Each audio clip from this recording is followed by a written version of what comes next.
வானொலியில் நீங்கள் கேட்டு மகிழ்ந்த தென்கட்சி கோ சுவாமிநாதன் அவர்களின் இன்று ஒரு தகவல் கதைகளை கேட்கலாம். பொங்கல் திருநாள். பொங்கல் திருநாள்னா இது ஏதோ அறுவடை திருநாள் அப்படின்னு சொல்லுவோம். அதாவது வருஷம் பூரா நாம் பாடுபட்டு அதனுடைய பலனை அனுபவிக்கிற நாள் அப்படிங்கிறது நாம் சொல்லிட்டு இருக்கிறது. இது முக்கியமாக இது ஒரு நன்றி அறிவிப்பு நாள் அப்படின்னு சொல்லுவாங்க. இன்னைக்கு நிறைய நன்றி அறிவிப்பு கூட்டம்லாம் நடந்துகிட்டு இருக்குல்ல, அது மாதிரி விவசாயிகள் நடத்துகிற ஒரு நன்றி அறிவிப்பு விழா இது. யாருக்கு நன்றி சொல்றாங்கன்னா ஆதவனுக்கு. அதாவது சூரியன் இல்லைன்னா விவசாயம் இல்லை. அதனால ஆதவனுக்கு நன்றி செலுத்துகிற நாளாக இந்த பொங்கல் திருநாளை நாம கொண்டாடுறோம். அதாவது இந்த பொங்கல்ல விவசாயிகள்ட்ட இருந்து நிறைய பண்புகளை நாம தெரிஞ்சுக்க வேண்டிய நாள் இது. விவசாயிகள் அவங்க விவசாயம் முன்னேறி இருக்கிற அளவுக்கு விவசாயிகளுடைய வாழ்க்கை தரம் முன்னேறல. அந்த அளவுக்கு அவர்கள் நாட்டுக்காக உழைச்சிக்கிட்டு இருக்கிறாங்க. அந்த காலத்திலேயே அதை பற்றி ஒரு கதை சொல்றது உண்டு. ஒரு வயசான ஆள் நிலத்தில் ஏறு உழுதுகிட்டு இருந்தாராம். கிழிஞ்சு போன ஒரு சின்ன துண்டை தான் இடுப்பில் கட்டியிருந்தாராம். தலையில் ஒரு கந்தலை சுற்றி இருந்தார். உடம்பு பூரா சேரு, ரொம்ப ஏழை. ஏறு ஓட்டிகிட்டு இருக்கிறவர் வேற எப்படி இருப்பார்? இருந்தாலும் அந்த ஆள் ரொம்ப ஜாலியாக பாட்டு பாடிக்கிட்டே ஏறு உழுதுகிட்டு இருந்தாராம். உடம்புல தான் அவர் ஏழையை தவிர மனசில் ஒரு ஏழையா தெரியல. அந்த சமயத்தில் அந்த நாட்டு ராஜா அந்த பக்கமாக குதிரை மேலே வந்தாராம். வேட்டைக்கு போயிட்டு பரிவாரங்களோட திரும்பி வந்துகிட்டு இருக்கிறார். ரொம்ப செல்வ செழிப்புல இருக்கிற ராஜா அவர் இந்த வயசான விவசாயியை பார்த்துருக்கார். இந்த ஆள் ரொம்பவும் ஏழைங்கிறது அவர் பார்த்தாவே பளிச்சுன்னு தெரியுது. கட்டிக்கிறதுக்கு நல்ல துணி இல்லை, உடம்போ இழைச்சி போயிருக்குது, வயிறு முதுகுல போய் ஒட்டிக்கிட்டு இருக்கு, கண்ணு குழி விழுந்து போயிருக்குது. ஆனாலும் முகத்தை பார்த்தா சந்தோஷமா இருக்கிற மாதிரி இருக்கு. இவ்வளவு உற்சாகமா பாடிட்டு இருக்கிறாரே அப்படின்னு ஆச்சரியமா நினைச்சு பார்த்தார் அந்த ராஜா. சரி, அவர்கிட்ட கொஞ்சம் பேச்சு கொடுத்து பார்க்கலாம் அப்படின்னு முடிவு பண்ணார். ஐயா பெரியவரே, இப்படி கொஞ்சம் வர முடியுமான்னாராம். பொழுது போறதுக்குள்ள நான் இந்த வயல் பூரா உழவு ஓட்டி ஆகணும், அதனால பேசுறதுக்கு நேரம் இல்லை அப்படின்னாராம் அந்த பெரியவர். என்ன அவ்வளவு அவசரமா? மீதி இருந்தா நாளைக்கு உழுதக்கூடாதா? அது சரி, உனக்கு எத்தனை ஏக்கர் நிலம் இருக்கு அப்படின்னு விசாரிச்சிருக்கார் ராஜா. எனக்குன்னு சொந்தமா உள்ளங்கை அளவு கூட நிலம் கிடையாது. இது எங்க முதலாளியோட நிலம். இதை பூராவும் உழுது முடிச்சாதான் அவர் கூலி கொடுப்பார். நான் கூலிக்கு உழுதுகிட்டு இருக்கிறேன். உங்ககிட்ட பேசிக்கிட்டு இருந்தா அவருக்கு துரோகம் பண்ணது மாதிரி ஆயிடும் அப்படின்னாராம். ராஜா குதிரையை விட்டு கீழே இறங்கினார். வரப்புல நடந்து அந்த பெரியவர்கிட்டயே போனாராம். சரி, ஒரு நாள் பூரா உழுதா உனக்கு எவ்வளவு கூலின்னு கேட்டிருக்கார். 8 அணா கூலி கிடைக்கும்னாராம் அவர். இது ரொம்ப காலத்துக்கு முன்னாடி நடந்த ஒரு சம்பவங்கிறதுனால அப்ப 8 அணா கூலிங்கிறது ரொம்ப பெருசு. இருந்தாலும் அதுவும் அந்த ராஜாவுக்கு பெரிய கூலியா தெரியல. இவ்வளவுதானா, இதை வச்சுக்கிட்டு நீ எப்படி காலம் தள்ளுற அப்படின்னாராம். ஒன்னும் கவலை இல்லை அப்படின்னாராம் அவரு. ராஜாவுக்கு ரொம்ப ஆச்சரியமா போச்சு. 8 அணா கூலி வாங்குற இந்த ஆளு கவலை இல்லாம இருக்கிறார், ஏராளமான வசதியோட இருக்கிறன்னா கவலை இல்லாம வாழ முடியலையே அப்படின்னு நினைச்சு பார்த்திருக்கார். அது சரி, 8 அணாவில் எப்படி குடும்பம் நடத்துற அப்படின்னு கேட்டாராம். எனக்கு கிடைக்கிற 8 அணாவில் 2 அணா குடும்பத்துக்கு செலவழிக்கிறேன், 2 அணா பழைய கடனுக்கு கொடுக்குறேன், 2 அணா தர்மம் செய்யறேன், 2 அணா வட்டிக்கு கொடுக்குறேன், ஒரு குறையும் இல்லைன்னாராம். ராஜாவுக்கு ஒன்றும் புரியல. எனக்கு ஒன்றும் புரியலேன்னு இருக்காரு. ஐயா, எனக்கும் என் மனைவிக்கும் 2 அணா செலவாகுது. வயசான அம்மா அப்பா இருக்கிறாங்க, சின்ன வயசுல என்னை காப்பாத்தினவங்க அவங்க. அந்த கடனுக்கு 2 அணா செலவாகுது, அது பழைய கடன். என் தங்கச்சி ஒருத்தி ஆதரவு இல்லாத நிலைமையில தன்னுடைய மகனோட என் வீட்டுல இருக்கிறா. அவளுக்கும் அவள் மகனுக்கும் 2 அணா செலவு பண்றேன், அது தர்மம். எனக்கு 2 பிள்ளைங்க இருக்கிறாங்க, அவங்களுக்கு 2 அணா செலவு பண்றேன், அது வட்டிக்கு கொடுக்கறது மாதிரி. பிற்காலத்துல அவங்க எங்களை காப்பாத்துவாங்க. அந்த வகையில நான் திருப்தியோட வாழ்ந்துகிட்டு இருக்கிறேன் அப்படின்னாராம். ராஜாவுக்கு அர்த்தம் புரிய ஆரம்பிச்சுதான். அந்த பெரிய நிலத்தை விலை கொடுத்து வாங்கி அந்த பெரியவருக்கே தானமா கொடுத்துட்டாராம். இப்போ உழுதவருக்கே நிலம் சொந்தமாயிட்டது. அன்னையிலிருந்து அரசனுக்கும் ஆறுதல் கிடைச்சுதான். இப்படி ஒரு கதை சொல்லுவாங்க. 8 அணா வருமானத்தை வச்சுக்கிட்டு எப்படி காலத்தை தள்ளுறதுன்னு சொல்றதுக்காக இந்த கதையை சொல்றதாக யாரும் தப்பா நினைச்சுக்க கூடாது. கிடைக்கிறத எப்படி பங்கு போடுறார், எப்படி திருப்தியா வாழறார் அப்படிங்கிறது தான் முக்கியம். அது மாதிரி இன்றைக்கு இந்த பொங்கல் திருநாள்ல உழவர்கள் மனசு மகிழ்ச்சியா இருந்ததுன்னா அது எல்லாரும் மகிழ்ச்சியா இருக்கிறது மாதிரி அர்த்தம். அதனால அவர்கள்ட்ட இருந்து நாம பாடம் கத்துக்கணும். சில உழவர்கள் தங்கள் நிலத்துல விளையறத தாங்கள் சாப்பிட மாட்டாங்க. அடுத்தவங்கள்ட்ட வித்துட்டு சந்தையில போய் வேற அரிசி வாங்கிட்டு வந்துதான் இவங்க சாப்பிடுவாங்க. அப்படிப்பட்ட விவசாயிகள்லாம் இது உண்டு. பங்கிடுகிற பண்பை உழவர்கள்ட்ட இருந்து கற்றுக்கொள்ளுங்கள் அப்படிம்பாங்க. ஒரு ஆள் நிம்மதியா மகிழ்ச்சியா இருந்தானா, உங்க நிம்மதிக்கும் மகிழ்ச்சிக்கும் என்ன காரணம்னு கேட்டிருக்காரு இன்னொருத்தர். என்கிட்ட இருந்தது பூராவையும் என் பிள்ளைங்களுக்கு சமமா பங்கு போட்டு கொடுத்துட்டேன், எனக்குன்னு எதுவுமே வச்சுக்கல, அதுதான் நிம்மதிக்கு காரணம்னு இருக்கான். உங்ககிட்ட இருந்தது எவ்வளவு இருந்தது அப்படின்னு கேட்டிருக்காரு அவரு. மொத்தமா ஒரு 50,000 ரூபாய் இருக்கும் அப்படின்னு இருக்கான். அவ்வளவும் பணமாவே இருந்ததா அப்படின்னு கேட்டிருக்காங்க அவங்க. இல்லைங்க, அவ்வளவும் கடன், அதை தான் பிரிச்சு கொடுத்துருக்கேன் பிள்ளைங்க கிட்ட அப்படின்னு நானும். அவன் ஒரு வயசான அம்மா ஒரு நாள் ஃபோன் பண்ணாங்க. ஐயா, நான் இந்த தகவல் நிகழ்ச்சியை தினமும் கேட்குறேன், உங்ககிட்ட ஒரு கேள்வி கேட்கணும் அப்படின்னாங்க. என்னங்க அப்படின்னோம். எனக்கு சொந்தமாக ஒரு நல்ல வீடு இருக்கு, வேணுங்கிற அளவுக்கு பணமும் இருக்கு, கணவரும் ரொம்ப நல்லவர், ரிட்டையர் ஆகி வீட்டில் தான் இருக்கிறார், பிள்ளைங்கள்லாம் பெரிய பெரிய உத்தியோகத்தில் இருக்கிறாங்க, அதில் ஒருத்தன் IAS, பணம்லாம் கூட நிறைய கொண்டாந்து கொடுக்குறாங்க. அப்படி இருந்தும் என் மனசில் நிம்மதி இல்லை, வாழ்க்கையில் ஒரு நிறைவு இல்லை அப்படின்னாங்க. ஏன்னு கேட்டோம். அதைத்தான் நான் உங்களை கேட்குறேன், ஏன் அப்படி அப்படின்னு திருப்பி கேட்குறாங்க.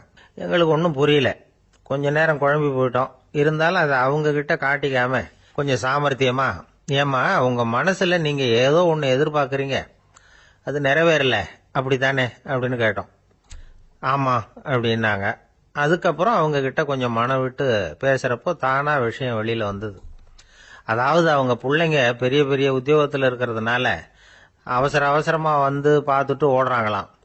ஆசையா அம்மான்னு கூப்பிட்டுக்கிட்டு கிட்ட உட்காந்து கொஞ்ச நேரமாவது என்கிட்ட பேசினாதானே என் மனசு கொஞ்சம் நிம்மதியா இருக்கும், அது அவங்களுக்கு தெரிய மாட்டேங்குதே அப்படிங்கிறாங்க. இதுதான் அவங்களுடைய ஏக்கம். இந்த ஏக்கம் அந்த தாயின் மனசுல இருந்துகிட்டு இருக்குது. இப்படி மகனுடைய அன்புக்காக மட்டுமே ஏங்குற தாய்மார்கள் பல பேர் இருக்கிறாங்க இந்த உலகத்துல.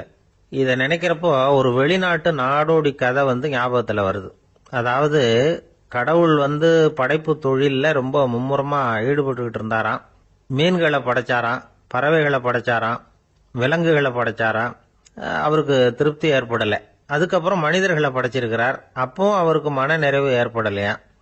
கடைசியா தன்னுடைய சக்தி முழுசையும் பயன்படுத்தி குறையே இல்லாத அளவுக்கு ஒரு படைப்பை உருவாக்கினாராம். அந்த உன்னதமான ஒரு படைப்பு அதுதான் பெண், அதாவது தாய்.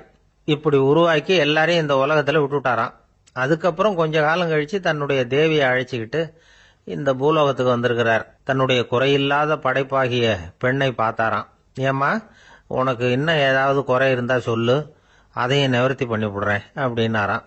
அந்த அம்மா பார்த்துருக்காங்க. சுவாமி, எனக்கு நீங்க கொடுத்துருக்கிறது 2 கை, என்னுடைய பிள்ளைகளுக்கு சேவை செய்யறதுக்கு இந்த 2 கை பத்தல, அதனால இன்னும் ஒரு 2 கை கொடுத்தா தேவலை அப்படின்னாங்களாம். கடவுள் பார்த்தார். அதனால என்ன, அப்படியே செஞ்சு விடலாம், இதோ அதுக்கான வரம் கொடுத்துட்டேன் அப்படின்னார். அந்த அம்மாவுக்கு இப்ப 4 கை ஆயிட்டுது. 4 கையாலையும் குழந்தைகளுக்கு சேவை செய்ய ஆரம்பிச்சுட்டாங்க. கடவுள் திருப்தியா திரும்பி போனார். அதுக்கப்புறம் கொஞ்ச காலம் கழிச்சு மறுபடியும் திரும்பி வந்தார் தேவியோட. பெண்ணை பார்த்தார். இப்ப என்னம்மா சந்தோஷம் தானே அப்படின்னாராம். அதுக்கு அந்த அம்மா, சந்தோஷம்தான், இருந்தாலும் இப்ப எனக்கு இருக்கிற 2 காலும் போதல, இன்னும் ஒரு 2 கால் இருந்தா தேவையில்ல, நிறைய ஓடி ஆடி பிள்ளைகளுக்காக வேலை செய்ய வேண்டியிருக்குது அப்படின்னாங்களாம். சரின்னு சொல்லி 4 கால் இருக்கிறது மாதிரி செஞ்சுட்டு போயிட்டார் கடவுள். மறுபடியும் கொஞ்ச நாள் கழிச்சு தேவி சொன்னாங்க கடவுள்கிட்ட, நீங்க என்னதான் முயற்சி பண்ணினாலும் முழுமையான ஒரு படைப்பை உங்களால உருவாக்க முடியாது, அப்படிதான் நான் நினைக்கிறேன் அப்படின்னாங்களாம். அப்படியா சொல்ற, வா அந்த பொண்ணை பார்த்துட்டு வருவோம் அப்படின்னு புறப்பட்டு இங்க வந்தாங்களாம். இங்க பார்த்தா 4 காலு 4 கையோட அந்த பொண்ணு ஒரு செவுத்துல சாஞ்சி உட்காந்து அழுதுகிட்டு இருக்குது. இப்ப தேவி அந்த பொண்ணை சுட்டி காட்டி கடவுள்கிட்ட கேட்டாங்களாம், ஏங்க, நீங்க அந்த பொண்ணுக்கு கையை கொடுத்தீங்க, காலை கொடுத்தீங்க, சரி, அந்த கண்ணீரையும் எதுக்காக கொடுத்தீங்க அப்படின்னு கேட்டாங்களாம். அதுக்கு கடவுள் சொன்னாராம், கையை கொடுத்தது நான் தான், காலை கொடுத்தது நான் தான், ஆனா அந்த கண்ணீரை கொடுத்தது நான் இல்லை, அதை கொடுத்தது அந்த அம்மாவோட பிள்ளைங்க அப்படின்னாராம். இன்னைக்கு அப்படித்தான் பல பிள்ளைங்க அவங்க அம்மாவுக்கு கண்ணீரை தான் கொடுத்துக்கிட்டு இருக்கிறாங்க. அம்மாவை மதிக்கிற பிள்ளைங்க தான் இன்னைக்கு நல்லபடியா இருக்கிறாங்கிறது அவங்களுக்கு தெரியறது இல்லை. இந்த காலத்து பிள்ளையாண்டான் ஒருத்தன் அவங்க அம்மா கிட்டையும் நல்ல பிள்ளையா நடந்துக்குவான், மனைவி கிட்டையும் நல்ல கணவனா நடந்துக்குவான், ரொம்ப சாமர்த்தியம். ஒரு நாள் அவங்ககிட்ட கேட்டாங்க, ஏன்பா உங்க அம்மாவும் உன் மனைவியும் சண்டை போட்டுக்கிட்டா நீ எந்த பக்கம் அப்படின்னாங்களாம். வீட்டுக்கு வெளிப்பக்கம் அப்படின்னானான் அவன். நம்பிக்கை இல்லைன்னா இந்த உலகத்தில் நாம் நடமாடவே முடியாது. அவநம்பிக்கையோடு இருந்துக்கிட்டு இருந்தா என்னைக்கும் அவஸ்தை தான். நாம் நம்புறது நடக்குதோ இல்லையோ அது வேற விஷயம். ஆனால் எதையும் நம்பி தான் நாம் அடி வைக்க வேண்டியிருக்கு. வேற ஒன்றும் வேணாம், ஒரு லாட்ரி சீட்டு வாங்குறோம், அது எங்கே நமக்கு விழப்போகுது அப்படிங்கிற அவநம்பிக்கையோடவா வாங்குறோம்? பரிசு நமக்கு தான் அப்படிங்கிற நம்பிக்கை உள்ளூர இருக்கிறதுனால தான் அதை வாங்குறோம். இருந்தாலும் முடிவு வேற மாதிரி ஆயிடுது. அதுக்காக மனசு சோர்ந்து போறதில்ல, அடுத்த மாசமும் சீட்டு வாங்குறோம். இந்த நம்பிக்கை தான் மனித வாழ்க்கைக்கு ஆதாரம். ஒரு கடையில் போய் டீ சாப்பிட்றீங்க, அந்த டீ நல்ல டீ தானா, அதில் விஷம் கலந்துருக்குமா அப்படிங்கிற சந்தேகம் வந்துட்டுதுன்னு வச்சுங்க. அதுக்கப்புறம் அதை எப்படி நீங்கள் சாப்பிட முடியும்? நம்பி தான் சாப்பிட்ணும். ரயில் ஒழுங்காக போய் சேருங்கிற நம்பிக்கை இருக்கிறதுனால தான் அதில் ஏறி உட்காடுறோம். லெட்டர் ஒழுங்காக போய் சேருங்கிற நம்பிக்கை இருக்கிறதுனால தான் பெட்டியில் போடுறோம். சரி, நம்ம கதையெல்லாம் நம்மளோட இருக்கட்டும். மனித நம்பிக்கை எந்த அளவுக்கு உறுதியாகவும் அறிவுபூர்வமாகவும் இருக்கணுங்கிறதுக்கு அலெக்சாண்டர் வாழ்க்கையில் நடந்த ஒரு சம்பவத்தை உதாரணமாக சொல்லலாம். இந்த உலகத்தையே ஜெயிக்கணும்னு புறப்பட்டார் அலெக்சாண்டர். ஒரு கட்டத்தில் அவர் சிட்னஸ் நதி கரைக்கு சேர்ந்தார். அந்த சமயத்தில் அவருக்கு கடுமையான நோய் வந்துட்டுது. அவர் கூடவே வந்திருந்த கிரேக்க வைத்தியர்கள் என்னென்னமோ முயற்சியெல்லாம் பண்ணி பார்த்தாங்க. இருந்தாலும் அலெக்சாண்டருக்கு வந்திருக்கிறது என்ன நோய்ங்கிறத அவங்களால கண்டுபிடிக்க முடியல. ஏன்னா அந்த பகுதியில் உள்ளவங்களுக்கு மட்டுமே அதிகமாக வரக்கூடிய ஒரு வினோதமான நோயாக இருந்தது அது. ஆனால் அவர் இருக்கிற இடம் எதிரியோட இடம், பாரசீக மன்னனோட ஆளுகைக்கு உட்பட்ட இடம். என்ன பண்ணுறது அப்படின்னு எல்லாரும் யோசனை பண்ணாங்க. பாரசீக மன்னனோட அரண்மனையில் இருக்கிற வைத்தியர் வந்தால் இந்த நோயை குணப்படுத்தி விடுவார் அப்படின்னு சொன்னாங்க. இருந்தாலும் எதிரியோட நாட்டில் இருக்கிற வைத்தியரை கூப்பிட்டு எப்படி நம்பி வைத்தியம் பார்க்க சொல்றது அப்படின்னு சொல்லி எல்லாரும் தயங்கினாங்க. ஆனால் அலெக்சாண்டர் தயங்கலை. பரவாயில்ல, அழைச்சிட்டு வாங்கன்னு விட்டார். உடனே அவரை போய் அழைச்சிட்டு வந்துட்டாங்க. அவர் வந்தார். அலெக்சாண்டர் உடம்பை பரிசோதனை பண்ணி பார்த்தார். சரி, இதை குணப்படுத்தி விடலாம், பயப்பட வேண்டியதில்லை. ஆனால் இதுக்கு ஒரு மூலிகை ரசம் தயார் பண்ணி கொடுக்கணும். நான் போய் அதை தயார் பண்ணிட்டு 2 நாளில் திரும்பி வந்துடுறேன் அப்படின்னு சொல்லிவிட்டு போனார் அந்த வைத்தியர். அதே மாதிரி 2 நாளில் திரும்பி வந்தார் மூலிகை ரசத்தோட. இதுக்கு இடையில அலெக்சாண்டரோட தளபதிகளில் ஒருத்தர் ரகசியமாக ஒரு எச்சரிக்கை கடிதம் கொடுத்து அனுப்பியிருக்கிறான். அதை வாங்கி என்ன விஷயம்னு பார்த்தார். இப்போ உங்ககிட்ட வந்திருக்கிற எதிரி நாட்டு வைத்தியரை நம்பாதீங்க, அவன் கொண்டுகிட்டு வந்திருக்கிற மூலிகை ரசத்தில் விஷம் கலந்துருக்குது அப்படின்னு அதில் எழுதியிருக்கு. அதை பார்த்தார் அலெக்சாண்டர். இருந்தாலும் கொஞ்சம் கூட அலட்டிக்கல. வைத்தியர் கொடுத்த மருந்தை வாங்கி கடகடன்னு குடிச்சுட்டு அதுக்கப்புறம் அந்த கடிதத்தில் இருந்த விஷயத்தை அந்த வைத்தியர்கிட்ட சொன்னார். வைத்தியர் திகைச்சு போயிட்டார். தன் மேல அலெக்சாண்டர் வச்சிருக்கிற நம்பிக்கையை பார்த்து அவருக்கு ரொம்ப வியப்பு. வைத்தியர் உண்மையிலேயே நல்ல மருந்து தான் கொண்டுட்டு கொடுத்துருக்கிறார், அதுல விஷம்லாம் எதுவும் கலக்கல. அதுக்கப்புறம் அலெக்சாண்டர் அந்த வைத்தியரை பார்த்து சொன்னாராம், நம்பிக்கைங்கிற அச்சாணியை ஆதாரமா வச்சுக்கிட்டு தான் இந்த உலகம் சுத்திக்கிட்டு இருக்குது. எனக்கு எதிரியா இருந்தாலும் பாரசீக மன்னர் ரொம்ப பெரியவர். அப்பேற்பட்ட மன்னருடைய அரண்மனை வைத்தியர் தொழில் நேர்மை இல்லாதவரா இருக்க மாட்டார். அப்படி இருந்தா அவரை அரண்மனை வைத்தியரா வச்சிருக்கவே மாட்டாங்க அப்படின்னு நம்பினேன். என்னுடைய நம்பிக்கை வீண் போகல அப்படின்னாராம். இதுதான் மானுட நம்பிக்கைங்கிறது. இந்த காலத்திலயும் இது மாதிரி இந்த மானுட நம்பிக்கையை ரொம்பவும் சாமர்த்தியமா கையாளுகிற கெட்டிக்காரங்க சில பேர் இருக்கிறாங்க. ஒரு இந்த காலத்து குரு, அவருக்கு ஒரு சிஷ்யன். குரு முன்னாடி அந்த சிஷ்யன் ரொம்ப பணிவா நின்று, குருவே, உங்க கையால விஷத்தை கொடுத்தாலும் அதை வாங்கி மடமடன்னு குடிச்சிருவேன் அப்படின்னா. உன்னுடைய குரு பக்தியை மெச்சினேன் அப்படின்னாரு குரு. அதுக்கு அந்த சிஷ்யன், அப்படி இல்லை குருவே, உங்ககிட்ட சிஷ்யனா இருக்கிறத விட உங்க கையால விஷத்தை வாங்கி குடிச்சு விடுறது ரொம்ப நல்லது, அதனாலதான் அப்படி சொன்னேன் அப்படின்னா. அந்த காலத்துல அண்ணாமலை ரெட்டியார்னு ஒருத்தர் இருந்தார். அவர் வெங்கனூர் அப்படிங்கிற கிராமத்துல இருந்தார். அங்க இருந்து விருத்தாசலம் கோவிலுக்கு தவறாம போயிட்டு வந்துகிட்டு இருந்தார். இடையில வெள்ளாறு, அதுல ஒரு சமயம் வெள்ளம் வந்துட்டுது. இவரால் போக முடியல.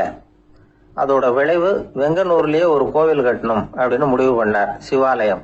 அந்த சமயத்துல வடநாட்டுல பஞ்சம். அதனால அங்க இருந்த பல சிற்பிகள் தென்னாட்டை நோக்கி வர ஆரம்பிச்சாங்க.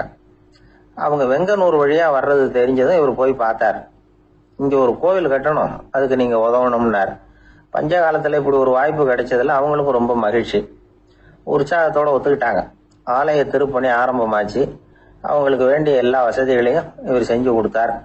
அவங்களுக்கு எந்த குறையும் இல்லாம பாத்துக்கிட்டார். அது மட்டும் இல்ல, ஒவ்வொரு நாளும் அங்க வருவாரு, உங்களுக்கு என்ன வேணும் எது வேணும்னு கேட்பாரு. ஏதாவது குறை இருந்தா சொல்லுவாங்க, உடனே தீர்த்து வைப்பார். இவரும் கேட்பாரு, எந்த குறையா இருந்தாலும் என்கிட்ட சொல்லுங்க அப்படின்னு சொல்லுவார். அதை தவிர இவராவே கவனிச்சும் அவங்களுக்கு என்னென்ன தேவைங்கிறத கண்டுபிடிச்சு அதையெல்லாம் கொடுத்துக்கிட்டு இருப்பார். என்ன தேவைன்னாலும் அதை நிறைவேற்றி வச்சிருவார்.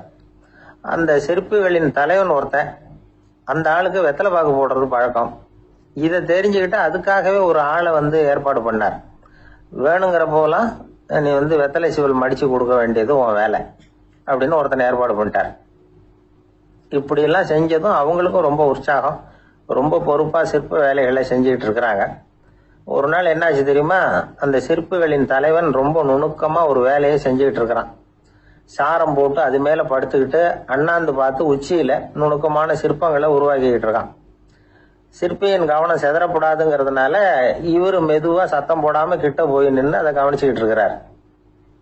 அந்த சிற்பி வழக்கம் போல வெத்தலை பாக்குக்காக இடது கையை கீழே நீட்டினான். அந்த சமயம் பார்த்து அவருக்கு தாம்பூலம் கொடுக்கறவன் அங்க இல்ல, எங்கேயோ போயிருக்கிறான். அண்ணாமலை ரெட்டியார் என்ன பண்ணாரு தெரியுமா, தனக்காக கொடுக்கப்பட்ட தாம்பூலத்தை வாங்கி சிற்பியின் கையில கொடுக்கறாரு. அவன் வாங்கி போட்டுக்கிட்டான். இது என்ன இன்னைக்கு வெத்தலை சீவல் வேற மாதிரி இருக்குது, வாசனை தாம்பூலமா இருக்குது அப்படின்னு யோசனை பண்ணிட்டு கீழே திரும்பி பாக்குறார். பார்த்தா ரெட்டியார் மறுபடியும் சிற்பி கை நீட்டும் பொழுது கொடுக்கறதுக்காக தாம்பூலத்தை மடிச்சு வாங்கி வச்சுக்கிட்டு தயாரா நிக்கிறார். சிற்பிக்கு அதிர்ச்சி. உடனே பொத்துன்னு கீழே குதிச்சான். ஐயா, என்ன இது நீங்களா அப்படின்னா. இவர் சொன்னார், நான் ஒன்றும் தப்பு பண்ணலையே, உன்னுடைய கை புண்ணியம் செஞ்ச கை, கோயில் கட்டுற கை, அந்த கைக்கு தாம்பூலம் கொடுக்கறதுல என்ன தப்பு அப்படின்னாராம். ஏற்கனவே பஞ்சத்தில் அடிபட்டு வந்த எங்களை நீங்க ஆதரிச்சதே பெரிய விஷயம். இந்த செயல் என்ன ஒரு பெரிய கடனாளி ஆகிவிட்டது. ஐயா, எங்களுக்கு உணவு உடை இதை மட்டும் நீங்க கொடுத்தா போதும், ஊதியம்னு எதுவும் வாங்க மாட்டோம் அப்படின்னு நானும். அந்த சிற்பி எவ்வளவோ வற்புறுத்தியும் எதுவும் வாங்கிக்கலையாம். இந்த செய்தியை தமிழ் தாத்தா டாக்டர் ஊவேசா சொல்லியிருக்கிறார். அந்த காலத்துல எப்படிப்பட்டவங்க எல்லாம் வாழ்ந்திருக்கிறாங்க பாருங்க. இந்த காலத்துல ஒருத்தர் கோவில் கட்டினார், வேலை செய்யற எல்லாருக்கும் சாப்பாடு போடுவார். சிற்ப வேலை செஞ்சுட்டு சாப்பிட வர்ற ஒவ்வொருத்தர் கையையும் அன்பா பிடிச்சு முத்தம் கொடுத்து உள்ள அனுப்புவார். அந்த கைகளுக்கு நீங்க கொடுக்குற மரியாதையாது அப்படின்னு கேட்டாங்க. அடா, அது இல்லைங்க, ஏற்கனவே முதல் பந்தியில சாப்பிட வந்தவன் மறுபடியும் வர்றானான்னு கண்டுபிடிக்கிறதுக்காக கையை பிடிச்சு மோந்து பாக்குறேன் அப்படின்னாராம் அவர். ஒரு ஊர்ல ஒரு ஞானி இருக்கிறார், ரொம்ப பெரிய ஞானி, ரொம்ப வயசாயிட்டுது. கடைசி காலத்துல அவர்கிட்ட சில பேர் வந்தாங்க. உங்க குரு யார் அப்படின்னு கேட்டாங்க. அவர் நிமிர்ந்து பார்த்தார். எனக்கு ஆயிரக்கணக்கான குருமார்கள் உண்டு, அவங்க பேரெல்லாம் சொல்லணும்னா இந்த காலம் பத்தாது, ஆனா முக்கியமான ஒரு 3 பேரை பத்தி மட்டும் உங்களுக்கு சொல்றேன் அப்படின்னாராம். அப்புறம் சொன்னார், அந்த 3 பேர்ல ஒருத்தன் ஒரு திருடன். ஒரு சமயம் ஒரு பாலைவனம் வழியா நான் போய்கிட்டு இருந்தேன். அப்போ வழி தவறி போய் ஒரு கிராமத்துக்கு போயிட்டேன். அது இருட்டு நேரம், நடு ராத்திரி, ஊரே உறங்கி போச்சு. அந்த நேரத்துல ஒரு ஆள் மட்டும் ஒரு வீட்டு சுவத்துல ஏதோ பண்ணி உள்ள நுழையறதுக்கு முயற்சி பண்ணிட்டு இருக்கிறான்.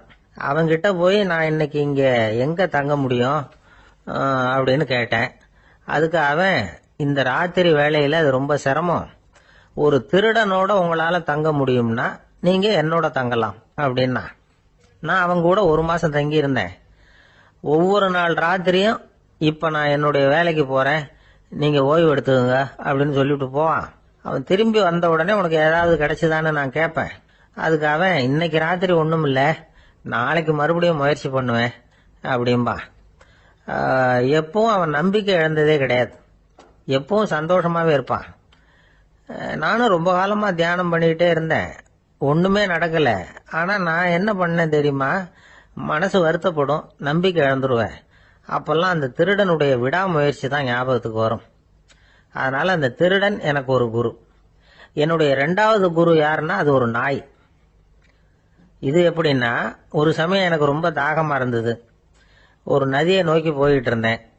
அப்போ ஒரு நாயும் வந்தது. அதுக்கும் தாகம். ஓடி ஆத்த பார்த்தது. அதோட நிழல் ஆத்துல தெரிஞ்சது. அதை பார்த்ததும் பயந்துட்டுது. அதாவது அது தன்னுடைய சொந்த உருவத்தையே கண்டு பயந்தது. அதை பார்த்து குறைக்குது, திரும்பி ஓடிச்சு. ஆனா அதுக்கு தாகம் அதிகமா இருந்ததுனால அது மறுபடியும் திரும்பி வந்தது. பார்த்தா மறுபடியும் தண்ணியில நாயோட உருவம் தெரியுது. இப்படி சில தடவை பண்ணிச்சு. இருந்தாலும் கடைசியில் தண்ணியில குதிச்சுட்டு துணிஞ்சி.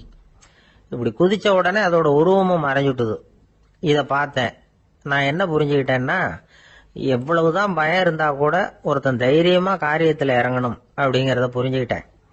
இந்த போதனை அந்த நாய்கிட்ட இருந்து எனக்கு கிடைச்சது. இது ஒண்ணு. அடுத்தது என்னுடைய மூன்றாவது குரு யாருன்னா, அது ஒரு சின்ன குழந்தை. நான் ஒரு சமயம் ஒரு நகரத்துக்கு போனேன். அங்க ஒரு குழந்தை எரிகிற மெழுகுவத்தி ஒன்று எடுத்துக்கிட்டு வந்தது. நான் அந்த குழந்தைய பார்த்து வேடிக்கையா கேட்டேன், ஏன் பாப்பா இந்த மெழுகுவத்திய நீயாவே கொளுத்துனியா அப்படின்னு கேட்டேன். ஆமான்னுது அந்த குழந்தை. சரி, இந்த மெழுகுவத்தி முன்னாடி எரியாம இருந்தது, இப்ப எரியுது. இந்த மெழுகுவத்திக்கு வெளிச்சம் எங்க இருந்து வந்தது, அதை எனக்கு காட்ட முடியுமா அப்படின்னு கேட்டேன் அந்த குழந்தைகிட்ட. இதுக்கு அந்த குழந்தை சிரிச்சுக்கிட்டு அந்த மெழுகுவத்திய ஊதி அணைச்சுட்டுது. அதுக்கப்புறம் என்ன பார்த்து கேட்டுது, இப்ப இந்த மெழுகுவத்தியின் வெளிச்சம் போனதை பாத்தீங்க இல்லையா, அது எங்க போச்சுன்னு எனக்கு சொல்லுங்க அப்படின்னுது. அந்த குழந்தை இப்படி கேட்டதும் என்கிட்ட இருந்த ஆணவம் அழிஞ்சுட்டுது. நான் படிச்சதெல்லாம் அந்த வினாடியில சுக்கு நூறா போயிட்டுது. என்னுடைய முட்டாள்தனத்தை நான் உணர்ந்தேன் அப்படின்னு இவ்வளவு அந்த ஞானி விவரமா சொன்னாராம். அதனால நாம இன்னார்கிட்ட இருந்து தான் இதை கத்துக்கணுங்கிறது இல்லை, யாருகிட்ட இருந்தும் எதையும் கத்துக்கலாம். நம்மால் ஒருத்தன் ஒரு நாய் வளர்த்துக்கிட்டோம்னா அந்த நாய்க்கு வால் கிடையாது, யாரோ ஏற்கனவே வெட்டி எடுத்துட்டாங்க. இந்த நாய் தான் சார் எனக்கு குரு, அதுகிட்டே இருந்து கூட நான் பாடம் கத்துக்கிட்டு இருக்கிறேன் அப்படின்னா. அப்படி என்ன கத்துக்கிட்டேன் இந்த வால் இல்லாத நாய்கிட்ட இருந்து அப்படின்னு கேட்டோம். நாம யாருகிட்டையும் வாலாட்டக்கூடாது அப்படிங்கிற பாடத்தை அதுகிட்ட இருந்து தான் நான் கத்துக்கிட்டேன் அப்படின்னா. ஒரு ராஜா ஊரெல்லாம் சுத்தி பார்த்துட்டு வரலாம்னு ஒரு நாள் புறப்பட்டு போனார். ஒரு இடத்துல தறி நெசவு வேலை ரொம்ப மும்முரமா நடந்துகிட்டு இருந்தது. ஒரு பெரியவர் தறியால நெசவு வேலை செஞ்சுக்கிட்டு இருந்தார். பக்கத்துல ஒரு அழகான பொண்ணு உட்காந்து நூலை சுத்திக்கிட்டு இருக்குது. ராஜா அந்த பெரியவரை பார்த்து யார் இந்த பொண்ணுன்னு விசாரிச்சார். ராஜா அப்படி கேட்டதும் அவருக்கு ரொம்ப பெருமையா போயிட்டுது. ஏன்னா உட்கார்ந்து இருந்தது அவரோட மகள். அரசே, இது என்னுடைய மகள், இவ வேகமா நூல் தெரிக்கக்கூடியவள், வைக்கோல எடுத்து இவ தெரிச்சா கூட அது எல்லாம் பவுனிழையா வெளியில வரும் அப்படின்னு ஒரு ராசி இவளுக்கு அப்படின்னு ரொம்ப பெருமையா ராஜா கிட்ட சொன்னார். ராஜா இதை கேட்டதும் அசந்துட்டார். அப்படியா, இவ்வளவு அழகும் சாமர்த்தியமும் உள்ள இந்த பொண்ணு என்னோட வரட்டுமே, இவளை என் மருமகளா ஆக்கிக்கிறேன் அப்படின்னார் ராஜா. அந்த பெரியவருக்கு ஒன்றும் புரியல. ஏதோ கொஞ்சம் பெருமையா சொல்ல போவ அது இப்படி ஆயிட்டுதே அப்படின்னு கவலைப்பட்டார். இருந்தாலும் ராஜா பேச்ச தட்ட முடியுமா, மகளை அனுப்பி வச்சுட்டார். ராஜா அந்த பொண்ணை அரண்மனைக்கு அழைச்சிட்டு வந்தாரு.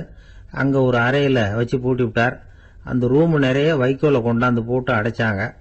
3 ராட்டைகள் வேற வச்சிருந்தாங்க. நாளைக்கு பொழுது விடியறதுக்குள்ள நீ இந்த வைக்கோலையெல்லாம் தங்க இழைகளா மாத்தி காட்டணும். நாளைக்கு காலம்பரம் வந்து நான் இந்த அறை கதவை திறப்பேன்.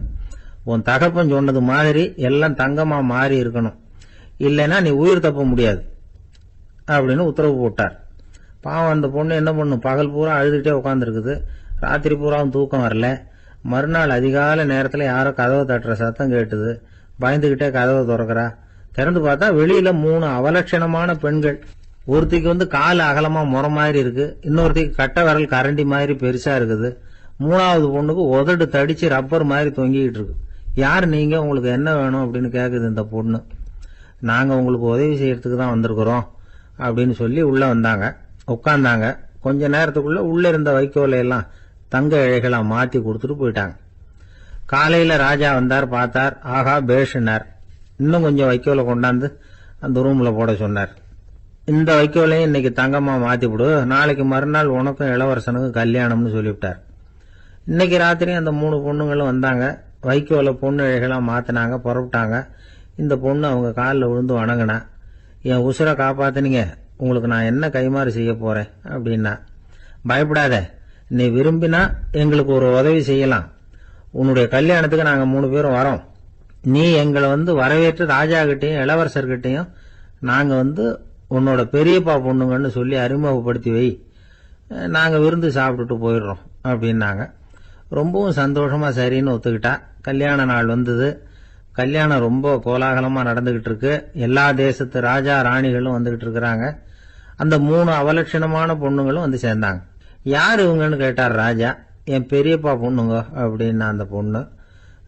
காலும் உதடும் கட்டை விரலும் ஏன் இப்படி உங்களுக்கு அவலட்சணம் ஆயிட்டுது அப்படின்னு கேட்டார்.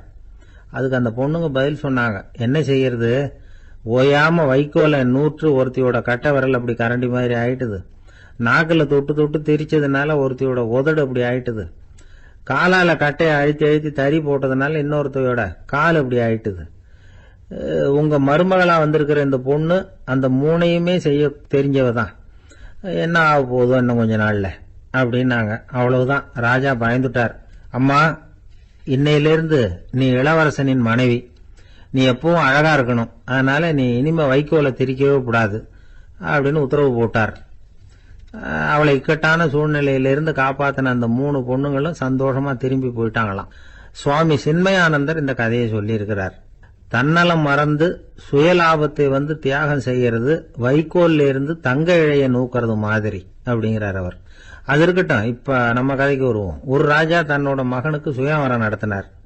எல்லா தேசத்தில இருந்தும் ராஜகுமாரர்கள் வந்திருந்தாங்க. ராஜகுமாரிய கல்யாணம் பண்ணிக்கலாம்ங்கிற ஆசையில சுயம்பர மண்டபத்திலிருந்து எல்லா ராஜகுமாரர்களும் அலறி அடிச்சுக்கிட்டு வெளியில ஓடி வந்துட்டு இருக்கிறாங்களாம். ஏன் அப்படி எல்லாரும் மிரண்டு போய் ஓடி வர்றாங்கன்னு கேட்டார் ஒருத்தர். அதுக்கு இன்னொருத்தர் விவரம் சொன்னார். ராஜகுமாரியை இன்னைக்குதான் அவங்க நேர்ல பார்த்தாங்களாம், அதுதான் அப்படி ஓடி வந்துட்டு இருக்கிறாங்க அப்படின்னார். ஒரே ஒரு ஊர்ல ஒரு ராஜா இருந்தாராம்.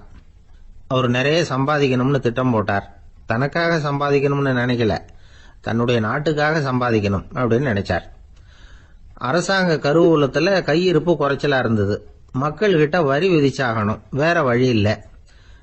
ஆனாலும் அந்த ராஜா மக்கள் கஷ்டப்படக்கூடாது அப்படின்னு நினைக்கிறவர். மக்கள் வரியையும் கட்டணும், அதே நேரத்தில் அவங்க சிரமப்படவும் கூடாது. இதுக்கு தகுந்த மாதிரி ஒரு திட்டம் போட்டார். அது பிரகாரம் என்ன பண்ணார்னா, அந்த நாட்டில் ஒரு 3 பெரிய குளங்களை தோண்டினார். அது நிறைய தண்ணீரை நிரப்புனார்.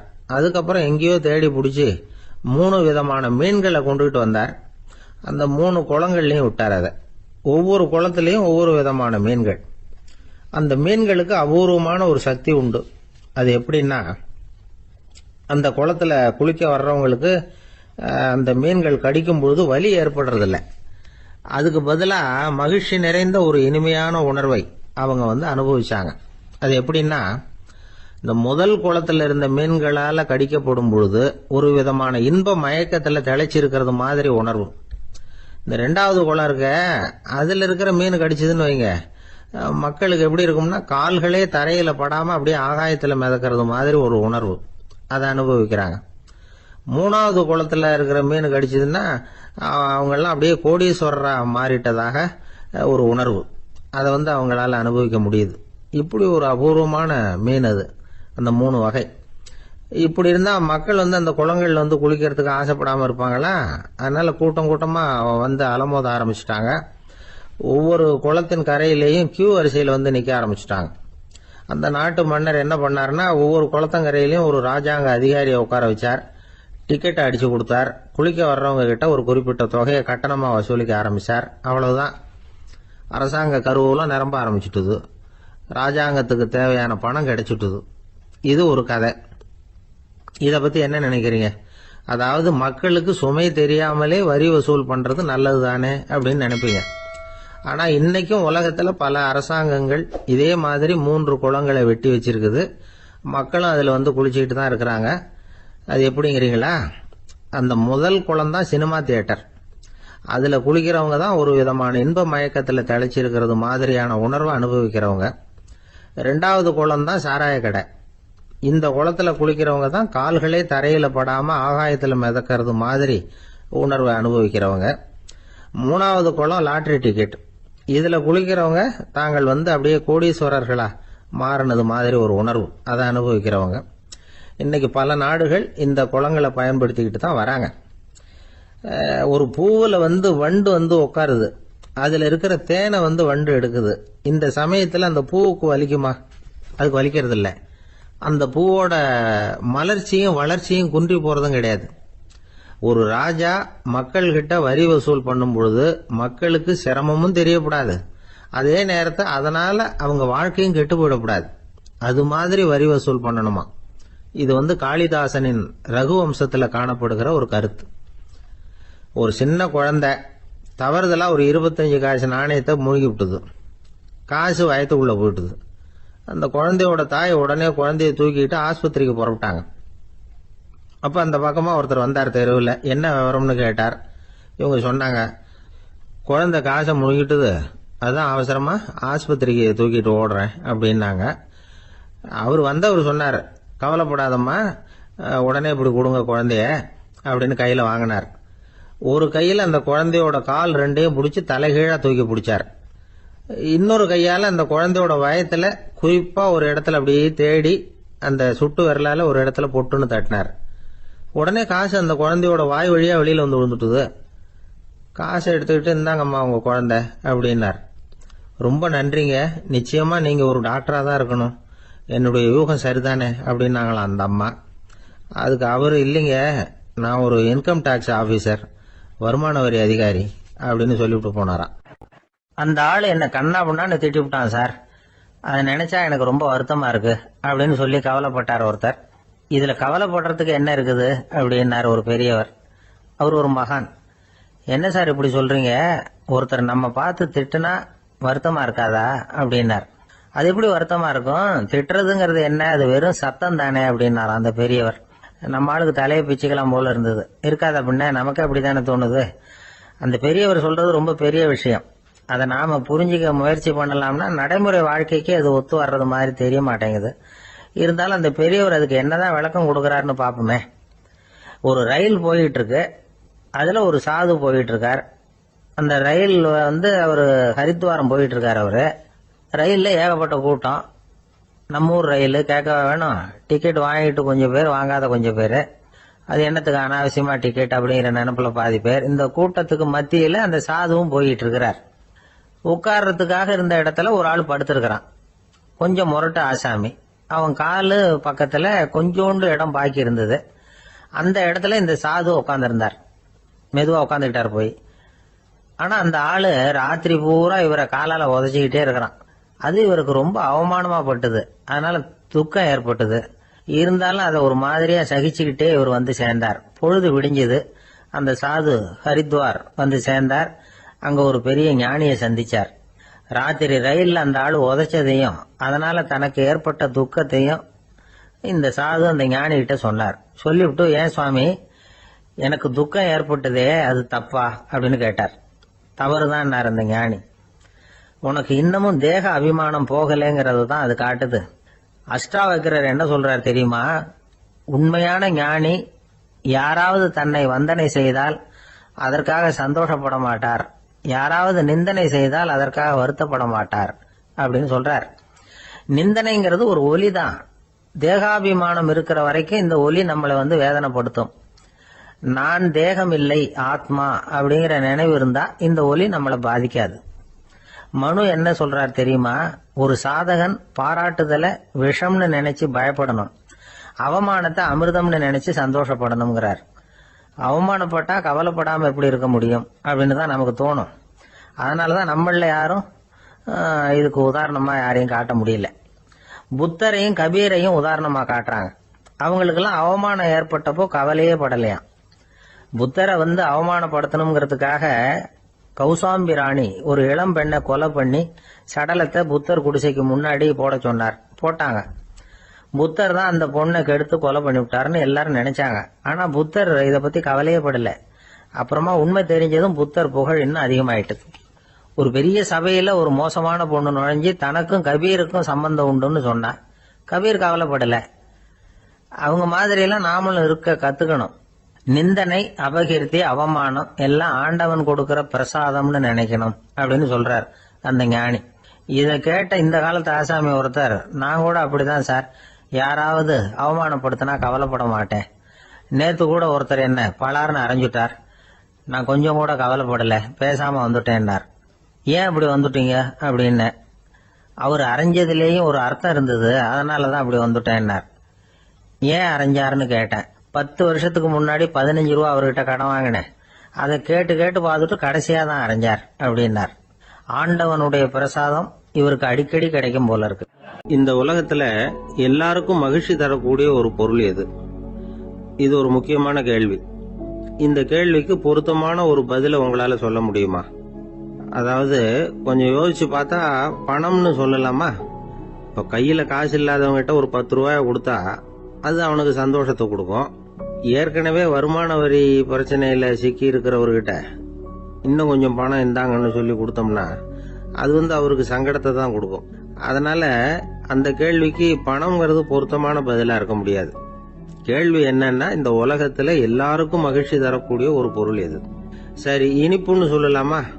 ஏன்னா எல்லாருக்கும் இனிக்க தானே செய்யும். அதுலயும் ஒரு சிக்கல் இருக்கு. சக்கரை வியாதிகாரங்களுக்கு அது என்ன சந்தோஷத்தையா கொடுக்கும்? ஆக எல்லாருக்கும் வேறுபாடு எதுவும் இல்லாம மகிழ்ச்சியை கொடுக்கக்கூடியது வேற ஏதோ ஒண்ணு இருக்கு. அது என்னன்னு கண்டுபிடிக்கணும். அதுதான் இன்னைக்கு தகவல். அதை கண்டுபிடிக்கணும்னா இந்த கதையை கேட்கணும். அது என்ன கதைன்னா, ஒரு ஊர்ல ஒரு ராஜா இருந்தார். அவருக்கும் இதே சந்தேகம் வந்துட்டுது. அதாவது எல்லாருக்கும் இன்பம் தரக்கூடிய பொருள் எது அப்படின்னு. இதுக்கு பதில் தெரிஞ்சுக்கிறதுக்கு ஆசைப்பட்டார். சரி, அதுக்கு என்ன செய்யலாம்னு யோசனை பண்ணாரு. நாட்டு மக்களுக்கு பகிரங்கமா ஒரு அறிவிப்பு கொடுத்தார். நம்ம நாட்டு மக்கள் இன்பம் தரக்கூடிய பொருள் எதுன்னு நினைக்கிறாங்களோ அதை கொண்டுகிட்டு வந்து அரண்மனையில உள்ள கண்காட்சி மண்டபத்துல வைக்கலாம். அப்படி அவங்க வைக்கிற பொருள்கள்ல எது எல்லாருக்கும் இன்பம் தரக்கூடியதா இருக்குமோ அதை வச்சவருக்கு 1000 பொற்காசுகள் பரிசு அப்படின்னு அறிவிப்பு கொடுத்துட்டார். ஜனங்கள் இந்த அறிவிப்பை கேட்டாங்க. அதுக்கப்புறம் சும்மா இருப்பாங்களா? 1000 பொற்காசுன்னா சும்மாவா?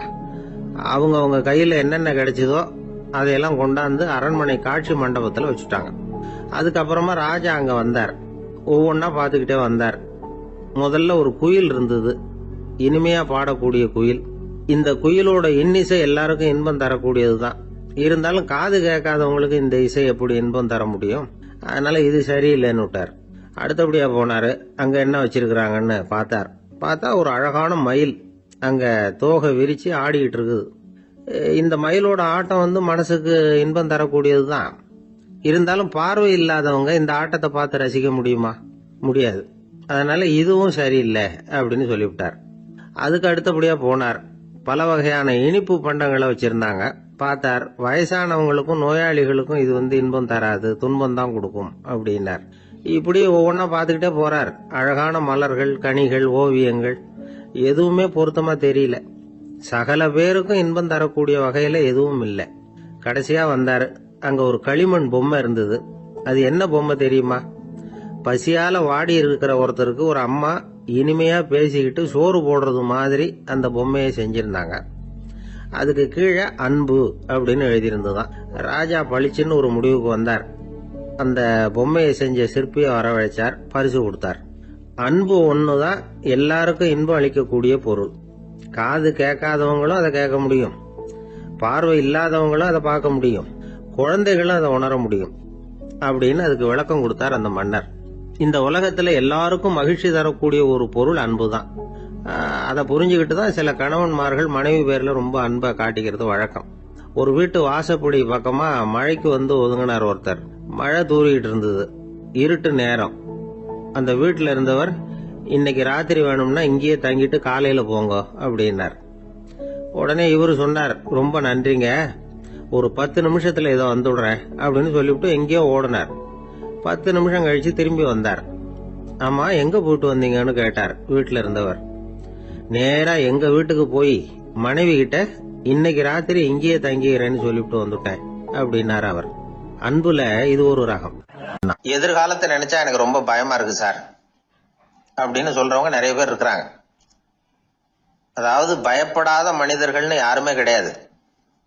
ஒவ்வொருத்தருக்கும் ஒவ்வொரு விதமான பயம் இருந்தாலும் ஒட்டுமொத்தமா பாக்குறப்போ மனிதனுக்கு 6 விதமான பய உணர்வுகள் வரலாம் அப்படின்னு பெரியவங்க சொல்றாங்க. எல்லா விதமான பயமும் இந்த 6 வகைக்குள்ள அடக்கம். அந்த 6 வகை பயமும் 6 எதிரிகள் மாதிரியாம். 6 எதிரிகளையும் புரிஞ்சுக்கிட்டோம்னா போதும், வாழ்க்கையில சுலபமா வெற்றி அடைய முடியும். சரி, அந்த 6 வகை பயம் என்னென்ன அப்படின்னு பார்ப்போம். முதல்ல வறுமை பற்றிய பயம், 2வது பழிச்சொல் பற்றிய பயம், 3வது உடல் நலம் பாதிப்பு பற்றிய பயம், 4வது என்னன்னா காதல் தோல்வி, 5வது முதுமை, 6வது மரணம். அதாவது பயப்படுறதுங்கிறது ஒரு மனநிலை தான். இந்த மனநிலையை கட்டுப்படுத்த முடியும், திசை திருப்ப முடியும். சரி, இந்த பயங்களின் அறிகுறிகள் எப்படி இருக்கும்? வறுமை பற்றிய பயம் அப்படின்னு முதல்ல சொன்னோம் இல்லையா, அந்த பயத்தின் அறிகுறிகளை தெரிஞ்சுக்குவோம். எதுலேயும் அக்கறை இல்லாம இருக்கிறது, ஒரு குறிக்கோள் இல்லாம இருக்கிறது, வறுமையை சகிச்சுக்கிறது, வாழ்க்கையில கிடைக்கிறது எதுவா இருந்தாலும் ஆட்சேபனை இல்லாமல் ஏத்துக்கிறது, மனசாலும் உடம்பாலும் சோர்ந்து போயிருக்கிறது, ஆர்வம், முனைப்பு, கற்பனை திறன் எதுவுமே இல்லாம இருக்கிறது. இதெல்லாம் தான் அந்த வறுமை பற்றிய பயத்தின் அறிகுறிகள். அந்த அடுத்தது ஒண்ணு பார்த்தோமே, பழிச்சொல் பற்றிய பயம். அதாவது அடுத்தவங்க நம்மளை குறை சொல்லி விடுவாங்களோ அப்படிங்கிற பயம். இதுக்கு அறிகுறி என்ன தெரியுமா? புதியவர்களை சந்திக்கிறதுக்கு பயப்படுறது, முடிவு எடுக்க முடியாம குழம்புறது, பிரச்சனைகளை தவிர்க்க விரும்புறது, தாழ்வு மனப்பான்மை, வரவுக்கு மீறி செலவு செஞ்சு இமேஜை உயர்த்திக்கிறது, குறிக்கோள் இல்லாத வாழ்க்கை. இதெல்லாம் தான் அதுக்கு அறிகுறிகள். மூணாவது பயம் உடல் நலம் பாதிப்பு பற்றிய பயம், அதாவது நோய் பற்றிய பயம். ஒரு உண்மை என்ன தெரியுமா? டாக்டரை சந்திக்கிற மனிதர்கள்ல 75% பேர் தங்களுக்கு நோய் வந்துட்டுதுங்கிற கற்பனையில இருக்கிறவங்களாம். நிஜமாவே நோய் கிடையாது அவங்களுக்கு. இந்த பயத்தின் அறிகுறிகள் என்னன்னா, வியாதிக்கான அறிகுறிகள் தன்னிடம் இருக்கிறதாக நினைச்சுக்கிறது, எந்த நேரமும் வியாதியை பத்தியே பேசி பேசி மனசை அங்கேயே வச்சிருக்கிறது, நோய் சம்பந்தமான செய்திகளை படிச்சு நமக்கு இப்படி ஆயிடுமோ அப்படின்னு வேதனைப்படுறது. இதெல்லாம் தான் அதுக்கு அறிகுறிகள். நாலாவது பயம் காதல் தோல்வி. இது ரொம்ப வேதனை, உடம்பையும் மனசையும் சீரழிச்சு விடும். ஆண்களை விட பெண்கள் தான் இந்த பய உணர்வுல அதிகமா பாதிக்கப்படுறாங்க. அஞ்சாவது முதுமை பற்றிய பயம். ஆறாவது மரண பயம், வயசான காலத்துல எப்படி சமாளிக்கிறது அப்படிங்கிற பயம். ஆக இதையெல்லாம் நாம புரிஞ்சுக்க வேண்டியது ரொம்ப அவசியம். இந்த 6 வகை பயங்களை சரியா புரிஞ்சுக்கிட்டு நாம நடந்துக்கணும். வாழ்க்கையின் முன்னேற்றத்துக்கு இந்த பயங்கள் முட்டுக்கட்டே ஆயிடக்கூடாது. உழைச்சி பணம் சேர்க்கணும், உற்சாகமா மனசை வச்சுக்கணும். மனசை கட்டுப்படுத்துகிற மார்க்கம் தெரிஞ்சுக்கிட்டா போதும், எல்லாம் சரியா வந்துடும். நம்ம ஆள் ஒருத்தன் சொன்னான், சார் எனக்கு வறுமை பற்றிய பயம்தான் இருந்தது, ஒரே ராத்திரியில 30,000 ரூபாய் தயார் பண்ணிவிட்டேன், இப்ப எனக்கு இன்னொரு பயம் வந்துட்டுதுன்னா. என்ன பயம்னு கேட்டாங்க. போலீஸு கண்டுபிடிச்சிருமோங்கிற பயம்னா. இது இந்த பயத்துல அடங்காது. அதனால அஞ்சி அஞ்சி சாவார், அஞ்சாத பொருள் இல்லை அப்படின்னு பாரதி சொன்னார் இல்லையா? அது மாதிரி பயத்தை புரிந்து கொண்டு அதற்கு தகுந்த மாதிரி நம்முடைய வாழ்க்கையை அமைத்துக் கொள்ள வேண்டும். அப்படி அமைத்துக் கொள்ளுகிறவர்களுக்கு வெற்றி நிச்சயம். ஒரு சின்ன பையன் என்னை தேடிட்டு ஓடி வந்தான். ஒரு கதை சொல்லுங்கன்னா, சொந்தமா எதுவும் தெரியாதே என்ன, உங்களுக்கு சொந்தமா எதுவும் தெரியாதுன்னு எனக்கும் தெரியும் அப்படின்னா. இந்த பையன் அடிக்கடி என்கிட்ட வந்து கதை கேட்கிறவன், அதனால என்னோட ரகசியம்லாம் அவனுக்கு அத்துப்படி. அதனால தான் அவ்வளவு தெளிவா அடிச்சு விடுறான். சரி, இப்ப என்ன செய்யலாம்னு, பழைய கதை ஏதாவது ஒன்று சொல்லுங்களேன்னா. உனக்கு கிருஷ்ணதேவராயரை தெரியுமான்னு. அவர்கிட்ட நேரில் பழக்கம் இல்லை, ஆனா அவரை பத்தி புஸ்தகத்துல படிச்சிருக்கேன்னா. சரி, இவன்கிட்ட மேற்கொண்டு பேச்சு கொடுத்தா நம்மள ஒரு மாதிரி ஆக்கி விடுவான் அப்படிங்கறத யூகம் பண்ணிட்டு அவனை உட்கார வச்சு கடைசி வரைக்கும் குறுக்க பேசக்கூடாது அப்படின்னு ஒரு கண்டிஷனையும் போட்டுட்டு அந்த கதையை சொன்னேன். ஒரு சமயம் கிருஷ்ணதேவராயர் சமஸ்தானத்துக்கு ஒரு பெரிய வித்வான் வந்து சேர்ந்தாராம். என்னோட போட்டி போடுறதுக்கு இந்த ஊர்ல யாராவது இருக்கீங்களா அப்படின்னு சவால் விட்டாராம். அந்த ஊர்ல இருந்த பெரிய பெரிய வித்வான்லாம் இது ஏதுடா வம்பா போச்சுன்னு நினைக்க ஆரம்பிச்சுட்டாங்க. யாரும் அந்த ஆளோட போட்டி போடுறதுக்கு தயாரா இல்லை. எல்லாரும் நடுங்கிட்டு இருக்கிறாங்க. அந்த நேரத்துல ஒருத்த மட்டும் தைரியமா முன்னுக்கு வந்தான். அது யாருன்னா தெனாலிராமன். அந்த சமஸ்தானத்துல விகட கவி அவன். என்ன அனுப்புங்க போட்டிக்கு, நான் ஜெயிச்சு காட்டுறேன்னா. உனக்கு அவ்வளவு தைரியம் இருக்குதா அப்படின்னு கேட்டாங்க. தைரியம் மட்டும்தான் என்கிட்ட இருக்குது, ஆனா தைரியம் இருந்தா அதிர்ஷ்டம் தேடிட்டு வருங்கிறது எனக்கு தெரியும் அப்படின்னா. அடுத்த நாள் போட்டி ஆரம்பமாச்சு. அந்த பெரிய வித்வான் வந்து நின்னார். தெனாலிராமன் எதிரில் வந்து நின்னா. அந்த வித்வான் ஒரு விரல காட்டினார். தெனாலிராமன் பதிலுக்கு 2 விரல காட்டினான். வித்வான் 3 விரல காட்டினார். இவன் உடனே 4 விரல காட்டினான். உடனே 5 விரல காட்டினார் அவரு. தெனாலிராமன் உடனே தன்னுடைய கை முஷ்டியை காட்டினான், கையை மூடி காட்டினான்.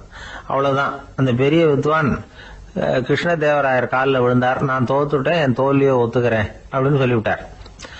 கிருஷ்ணதேவராயர் அவரை தனியா அழைச்சிட்டு போய் என்ன நடந்ததுன்னு விசாரிச்சார். அந்த வித்வான் விளக்கம் கொடுத்தார். ஆண்டவன் ஒருவன் தான் உண்டுங்கிறத விளக்கறதுக்காக நான் ஒரு விரல காட்டினேன். அப்படி இல்ல, சக்தியை சேர்த்தா சக்தி சிவன் 2 பேர் உண்டுன்னு உங்க வித்வான் 2 விரல காட்டினார். மூர்த்திகள் 3 பேருங்கிறதுக்காக நான் 3 விரல காட்டினேன். வேதங்கள் 4ன்னு சொல்லி ஒரு 4 விரல காட்டினார். பஞ்சபூதங்கள் 5ன்னு நான் 5 விரல காட்டினேன். அதையெல்லாம் அடக்கி ஆளணும்னு சொல்லி அவர் கையை மூடி உறுதியா காட்டினாரு. அடடா, உங்க வித்வானுக்கு எப்பேற்பட்ட அறிவு, அவர் தான் ஜெயிச்சார், நான் தோத்துட்டேன் அப்படின்னார் அவர். அப்படி சொல்லிவிட்டு அவர் போயிட்டார். அதுக்கப்புறம் தெனாலிராமனை கூப்பிட்டு என்னப்பா நடந்தது அப்படின்னு கேட்டாராம். அதுக்கு தெனாலிராமன் விளக்கம் கொடுத்துருக்கிறான். அவன் முதல்ல என்ன கொன்னுடுவேன்னு அந்த வித்வான் ஒரு விரல காட்டினான். உடனே ஒரு 2 கண்ணையும் தோண்டி விடுவேங்கிறதுக்காக நான் 2 விரல காட்டினேன்.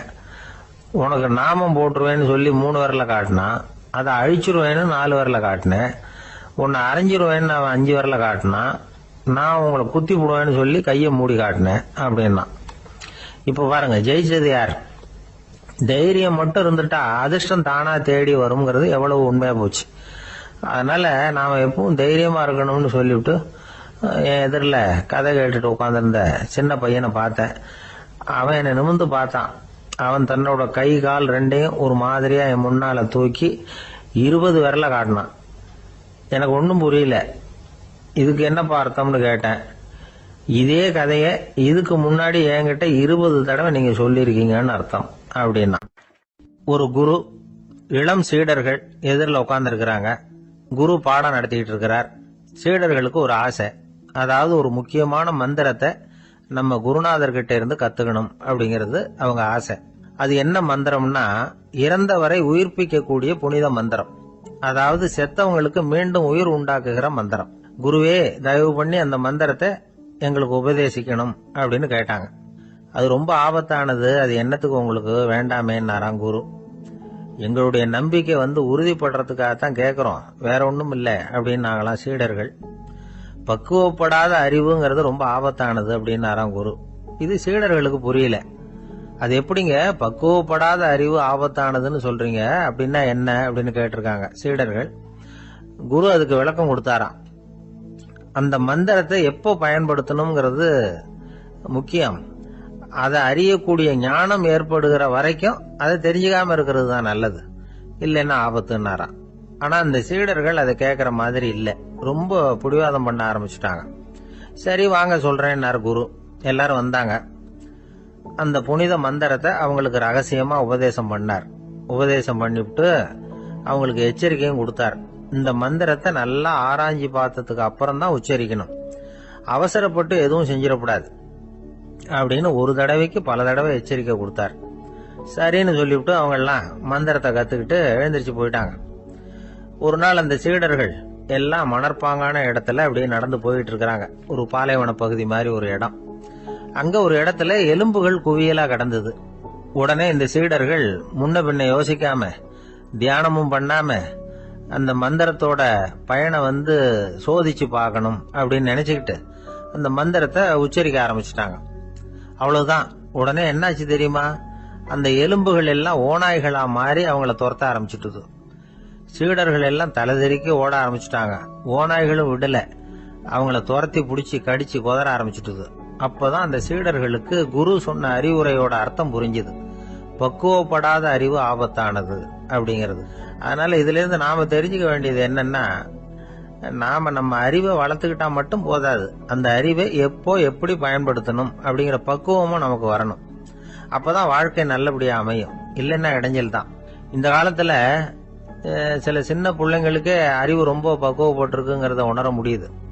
ஒரு சின்ன பையன் பள்ளிக்கூடத்துல மார்க் லிஸ்ட் கொடுத்தாங்க, வாங்கிக்கிட்டு அவசரமா வீட்டுக்கு ஓடினான்.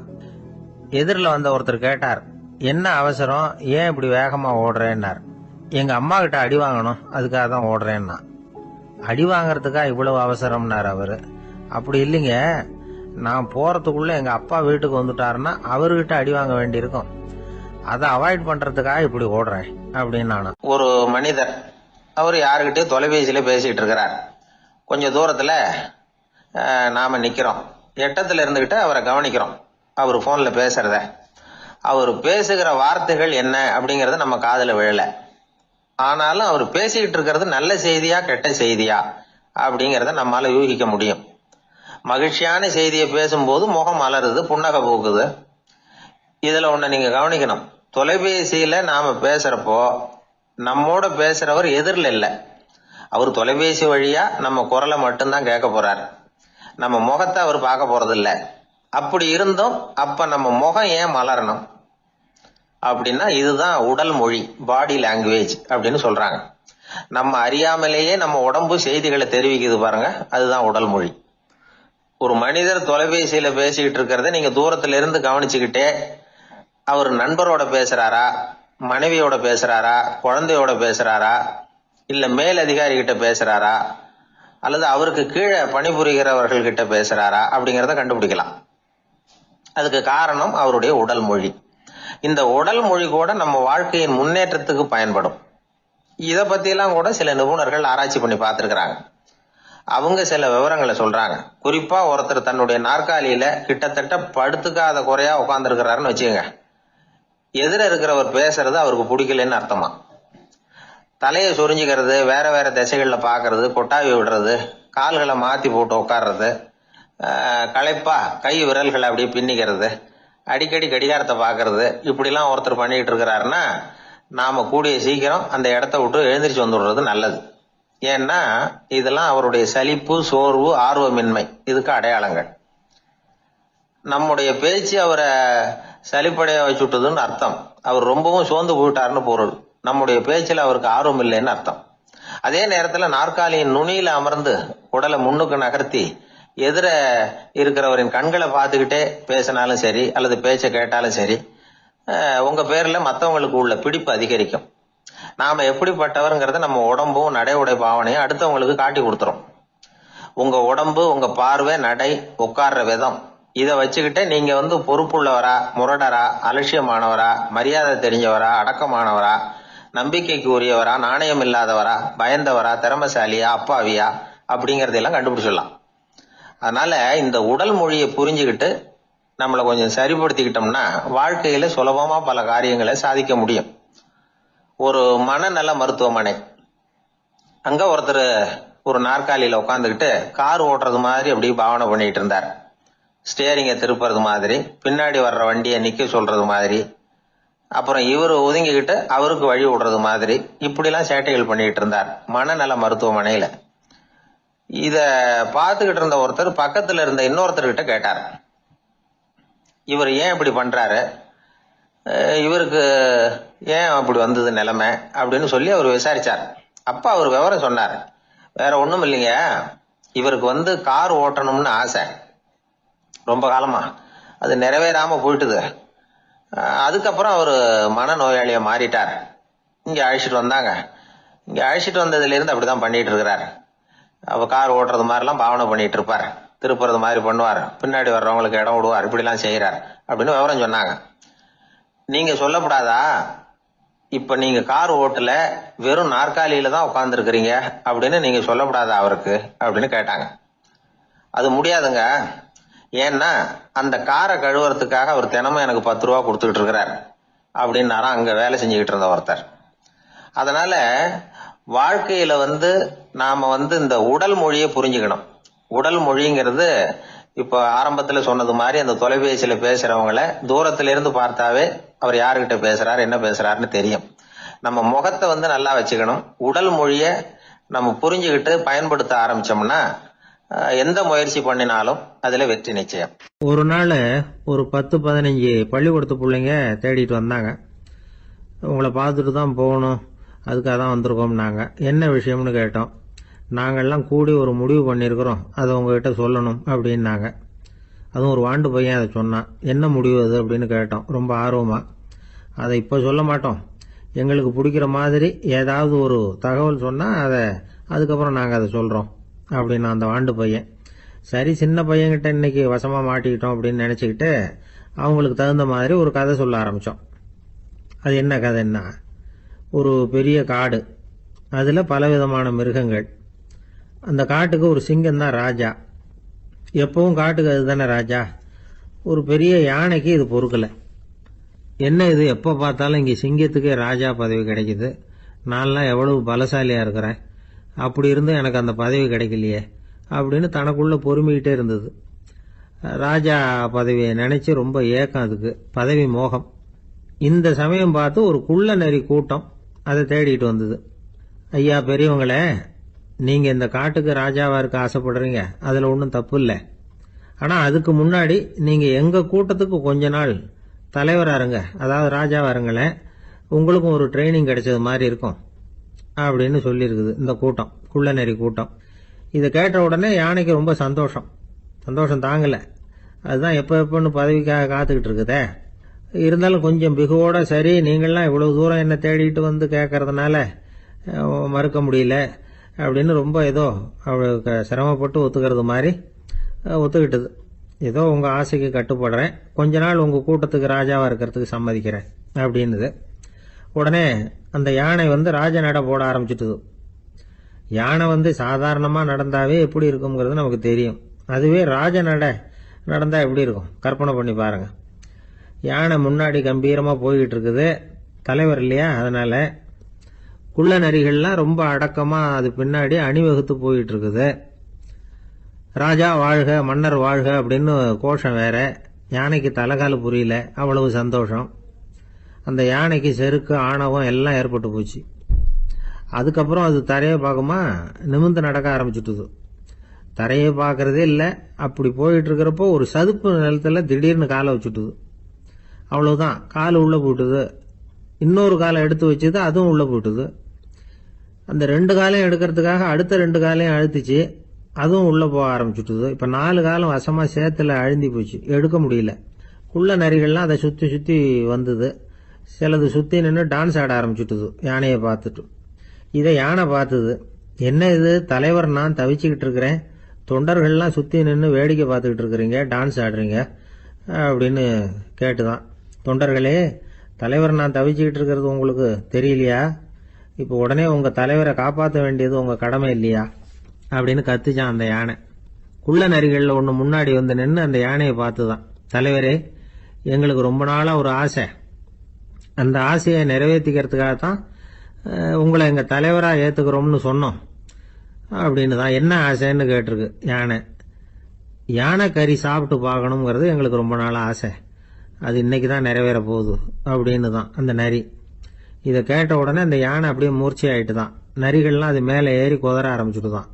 பதவி மேல இருந்த பேராசை அந்த பலசாலியான யானையையே மாட்டி விட்டுட்டு பாத்தீங்களா அப்படின்னு சொல்லி முடிச்சோம் இந்த கதையை அந்த சின்ன பிள்ளைங்க கிட்ட. சரிங்க, இப்ப நாங்க உங்களை தேடி வந்த விஷயம் என்னங்கறத சொல்லவா அப்படின்னா ஒரு வாண்டு பையன். சீக்கிரம் சொல்லு தம்பி, சஸ்பென்ஸ் தாங்கல அப்படின்னோம். அவன் மெதுவா எங்களை பார்த்து சொல்றான், எங்களுக்கு கொஞ்ச நாள் நீங்க தலைவரா இருந்தா தேவல அப்படின்னா.